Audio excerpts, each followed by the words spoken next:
I want to do a video on a pond that I created, or not created, but built. I built this pond with a little Massey Ferguson tractor, GC 1723.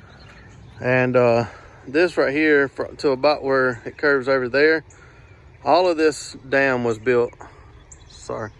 All of that dam was built with the tractor by, I dug out the pond here and then used all that dirt to build the dam.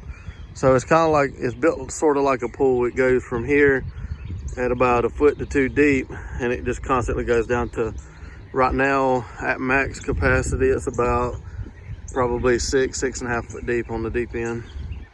I got a little walkover bridge here, but I don't have a steady creek that flows into here. The reason I built this pond is it's in our front yard, and well, I'll walk over here. I built it because of the amount of water that comes out of the horse pasture up there, which belongs to my wife's cousins, but all of that up on the hill here all flows down to here. All of my top acre comes down and goes around here, which I'll show in a minute. But you see how much higher the dam is than the property below. So if we had all of this water coming out here every time it rained, we used to have a big trench and it would just continue digging out. This is my emergency overflow pipe, or it's not pipes, it's actually concrete blocks, that 8-inch concrete blocks that run under here, and that's about 7 or 8 inches above the overflow pipes which come out there. So that's my original. It used to be my only overflow, but I realized really quick I need an emergency overflow. But so those pipes will discharge when it gets about 1.5 foot, I'd say, maybe 2 foot from the top of the bank. These pipes start discharging. When it continues rising, these overflow blocks take over and it speeds up the process. And over here, see if I can get it focused right there, you can see there's a single pipe there, and that's also about the same level as this emergency overflow pipe.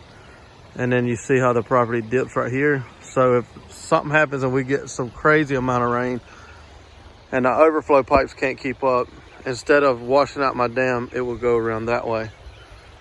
But that's the reason I created this pond, is because the amount of water that comes out of that pasture is just unreal. The sun's out, as you can tell, and it's not raining, and it hasn't been in a while, maybe an hour, or I'd say 45 minutes or so. But either way, so that water, the way it's running now, will continue running that way for probably the next 12 to 14 hours. And I'll show you just the amount that we get in here.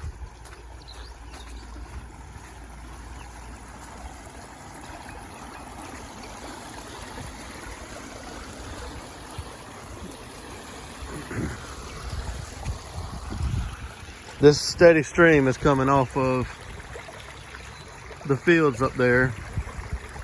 And then as you see here, my property goes way up there. So all of that water comes down.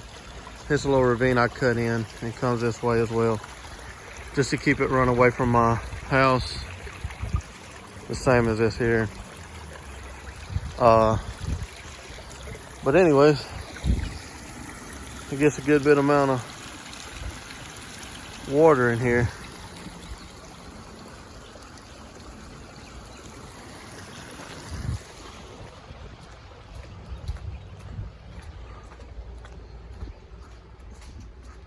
It does get muddy. It will clear up, but when it gets a large rain like this, especially during the winter time, it gets really muddy.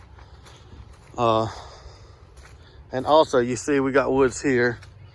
So what I did here is created a bit of a berm right here, so that all of that leaves and everything, when it comes in here, it isn't just going to wash down into the pond. It's actually going to come around and out away from the pond, so that the pond doesn't constantly filled up with leaves and other crap.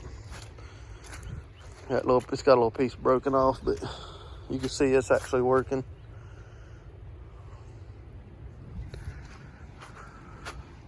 I just cleared this part of this property off. That's why all that stuff's there. But I drive my tractor on this. I got a different tractor now, but I drive my tractor over on this pond and on the dam, and it holds really good.